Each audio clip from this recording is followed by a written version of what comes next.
வணக்கம். சேனலை சப்ஸ்கிரைப் செய்து தினந்தோறும் அனுப்பும் வீடியோக்களை கண்டு பயன்பெறுங்கள். இதில் இப்போது அக்டோபர் மாதம் மீனராசிக்கு எப்படி இருக்கும் என்று பார்ப்போம். மீனராசிக்கு 6 கூடிய சூரியன் 7ஆம் இடத்திலும் 8ஆம் இடத்திலும் சஞ்சரிக்கப் போகிறார்.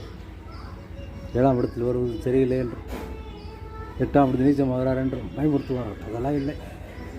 6 கூடிய 8ஆம் இடம் போனால் விடுதி ராஜயோகம். 7ஆம் இடம் போய் சனியின் பார்வை பெற்றாலும் பரவாயில்லை. எனவே ஏற்கனவே இவர்களுக்கு 7 சனி நடந்து கொடுக்கும்.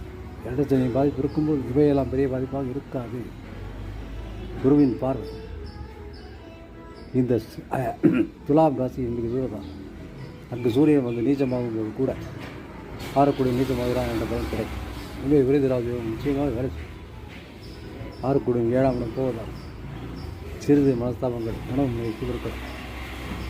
மற்றபடி ஏற்கனவே 7 சனி பாதிப்பு இருப்பதாலும் இந்த சூரியன் 7ஆம் இடத்துக்கு செல்வதால் சற்று பாதிப்பு இருக்கலாமே தவிர அக்டோபர் மாதத்தின் முதல் பாதி 15 நாட்களுக்கு பிறகு இவர்களுக்கு ஓரளவுக்கு நல்ல பலன்களாகவே சொல்லலாம். அஷ்டமம் சூரியனுக்கு கெடுதல் செய்ய மாட்டார். 6 கூடிய சூரியனாக இருந்து 8ஆம் இடம் செல்கிறார். குருவின் பார்வையும் பெறுகிறார். எனவே நிச்சயமாக இவர்களுக்கு மாதத்தின் பிற்பகுதி நன்றாக இருக்கும் என்றே நம்பலாம். இந்த ராசிக்கு நாள் இருக்கும் குரு 10ஆம் இடத்தை பார்ப்பதாலும்